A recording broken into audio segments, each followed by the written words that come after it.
Hi everyone, welcome to History San Diego. I'm George Farrar.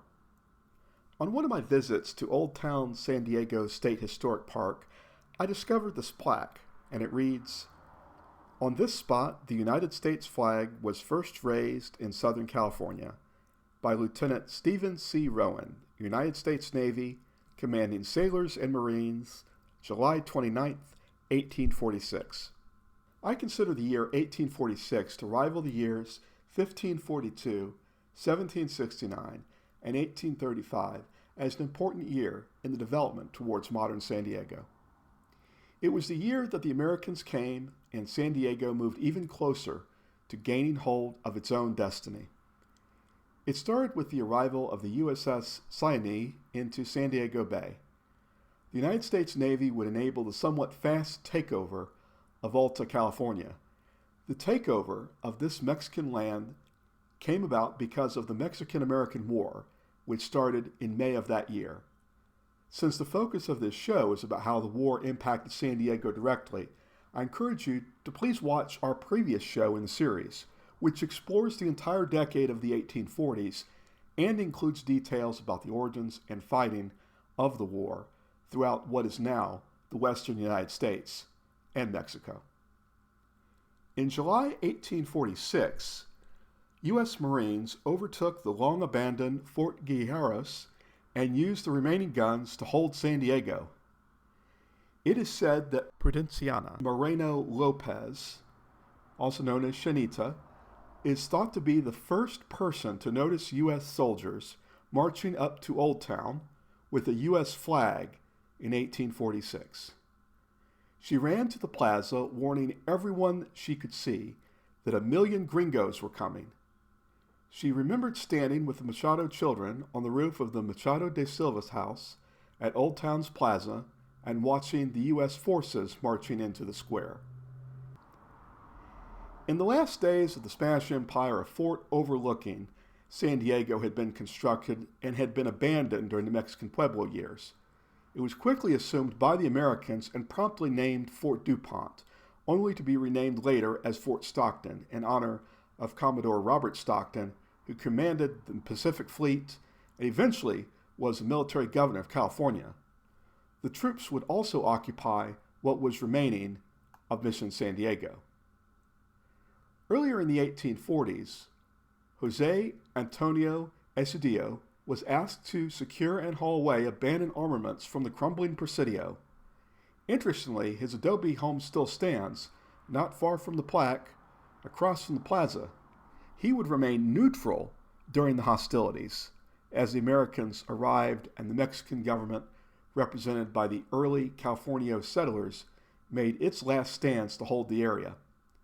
It causes one to wonder if the Mexican government, or even the local settlers, had the means and interest to hold the forts and the Presidio with arms, whether the course of American history would have been averted, or at least challenged in a greater way.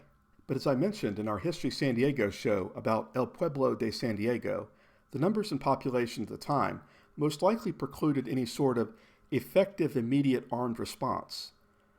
There were United States sympathizers, including various families that lived in Old Town, that welcomed the takeover, including the Bandini family. The idea was that they were going to build their wealth even more and develop further the connections they already had with American traders. They were incredibly reliant on getting and selling, procuring goods from the Americans. Ultimately, this will play a role in the development of Newtown as things really get to going. An election was even held by the Americans to elect local officials as a way to pacify the population. But in October 1846, however, the Californio settlers in the area still had the ability to overthrow the American forces holding San Diego after the USS Kearny left, and they held them off for around 3 weeks. Ultimately, however, the Americans would take the town back. Legend has it that another woman, Maria Antonia Juliana Machado, cut the ropes on the flagpole in the plaza, taking the Mexican flag from the pole and ran off with it for safekeeping. In December 1846, after the debacle at the Battle of San Pasqual at a Native American village north of San Diego, where American forces barely secured victory against these incredibly talented lancers who extracted a lot of blood off the troops.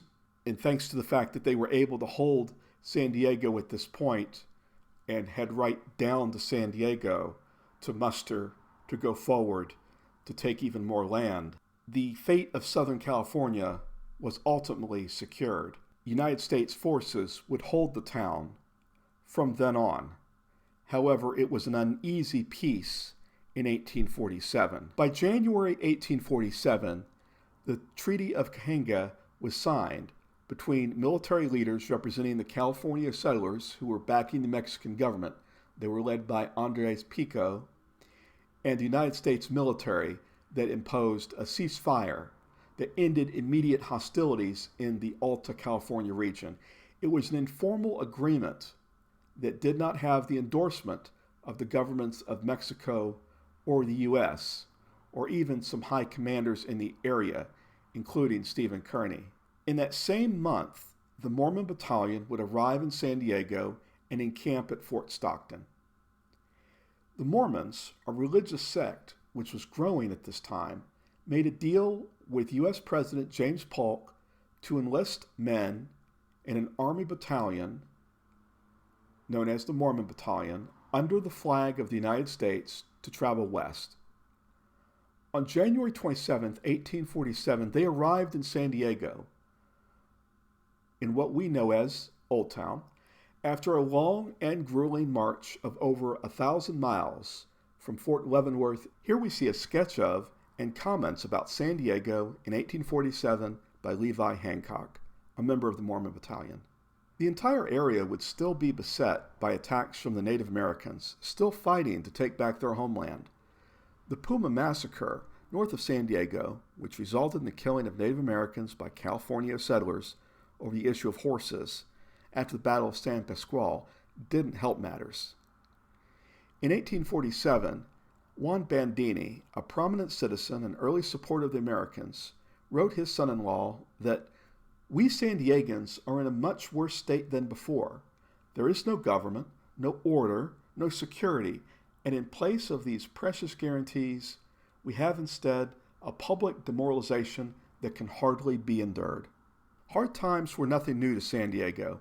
However, uncertainty under a new government, yet still in a backwater frontier, must have been incredibly frustrating, especially to settlers who had high hopes, but were still eking out a living amidst turmoil. But brighter days were ahead. Now the era of Mexican control had ended, and a new flag, the United States flag, would fly over San Diego. San Diego would be incorporated as an American city, and California would be admitted to the Union in 1850. Good times were coming as the benefits of a rapidly growing and, more importantly, trading nation would flow like an avalanche over San Diego Bay in the form of trading ships as the population began to soar, and with it, intense commercial demand, which ultimately would move the focus of the city towards the bay and away from Old Town. On our next show in the History San Diego series, I will bring you some landmark profiles direct from Old Town San Diego State Historic Park as we approach the city's incorporation as an American city and California enters statehood. I would like to thank you for watching our History San Diego show today.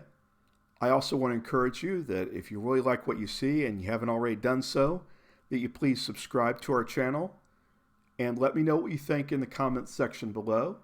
If you really like what you see, there's even more available on Facebook at History San Diego and at History California. All of our shows are available at thelefttturnnetwork.com. Take it easy. See you later.